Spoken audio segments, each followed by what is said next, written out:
What is up, guys? Eric here from Real Film Reviews, bringing you another movie review, this time for the long-awaited sequel, The Incredibles 2. The Incredibles 2 is written and directed by Brad Bird, stars Greg T. Nelson, Holly Hunter, Samuel L. Jackson, and Bob Odenkirk. The Incredibles 2 is of course the sequel to The Incredibles, which came out a mere 14 years ago back in 2004. This one picks up right where the first left off, and after catching us up on some things that happened at the end of the first film, we find out that the Incredibles are on their own. The government has completely shut down any situations that would help supers in any way. So they're forced to sort of make it on their own, and when an angel investor decides that he wants to try to make superheroes legal again, using Elastigirl as the first superhero to do that, Bob is forced to stay home and take care of the family while Elastigirl is off trying to help the world and stop this new villain known as the Screenslaver. Having most of the original cast back in this film was awesome. Craig T. Nelson does such a good job as Mr. Incredible. I love Holly Hunter as Elastigirl. Samuel L. Jackson as Frozone is so good. And in terms of new actors, I really liked Bob Odenkirk. Bob Odenkirk to me has such a specific voice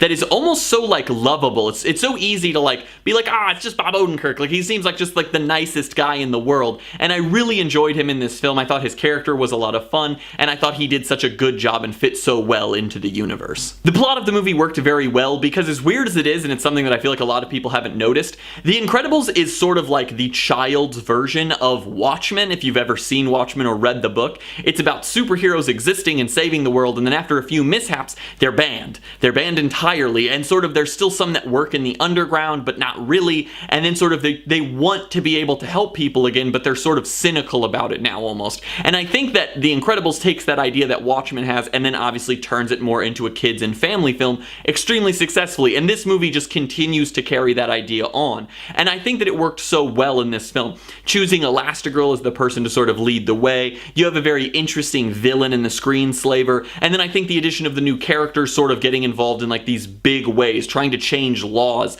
made for a very interesting story that feels very relevant in the world we live in now, with laws and politics being something that's so at the forefront of so many people's minds, and this film really capitalized on that. The movie's also absolutely hilarious. I was genuinely surprised at how funny this movie was. Obviously, I love the original Incredibles film, but this one I felt like I was laughing so much at. I feel like there are some sequences in this movie that are genuinely phenomenal. There's one sequence specifically with Jack Jack that is so good. It's one of the best scenes in the whole movie, and I loved it so much. Jack Jack plays a bigger role in this film than he did obviously in the first, and I thought he was so much fun, and I think his character added so much to this film because this film is a family movie at its heart. It's about family and loving those around you and taking care of them, because while Elastigirl is off trying to sort of make superheroes someone that can be in the limelight again, Mr. Incredible is back home trying to take care of the family and realizing how hard that is, and it makes for a very fun juxtaposition between the two, and it's also very funny. And then something that I feel like people forget to mention about these movies is that these are wholly original superhero movies. These aren't based on anything. Brad Bird just came up with this universe and somehow managed to strike gold twice. I do have a few issues with the film. Comparatively to the first one, I think the villain of this movie is a lot weaker than Syndrome was in the first film. Syndrome was this funny, very charismatic villain, and I feel like this film's villain is a lot more generic and bland, and while the plot tries to make the villain more interesting, it still is just kind of there as the villain. They don't really feel like they fit super well into the story like the first film. The plot is also very predictable in my opinion. While it is a kid's film, and maybe that makes it so it's an unfair criticism, I just felt like I was able to figure out where the story was going way too quickly, which I understand that in the film they definitely have a couple twists and turns to try to like confuse you, but at no point did I ever really waver in what I believed was going on in the story, and I was correct, and sort of that was somewhat disappointing. And then my last issue with the film is really the climax. While the climax I think was really cool,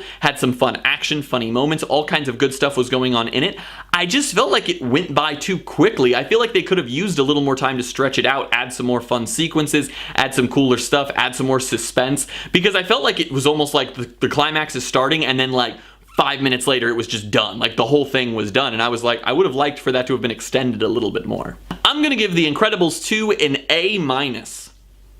I think this movie is fantastic. I don't care if you're a kid or an adult or whatever age you are, you should go see this movie. It's a fantastic time in the movie theater. I had so much fun watching it. I genuinely think that you could argue that this film is as good as the first, which is something that rarely happens in film when a sequel, especially one that took this long to make, is arguably as good as the first. So if you even sort of like the first Incredibles, definitely go watch this. Well guys, as always, I'm Eric. If you enjoyed this video, please do like, subscribe, comment down below what you thought of Incredibles 2, share everything we do here on Real Film Reviews, and I hope to see you guys later.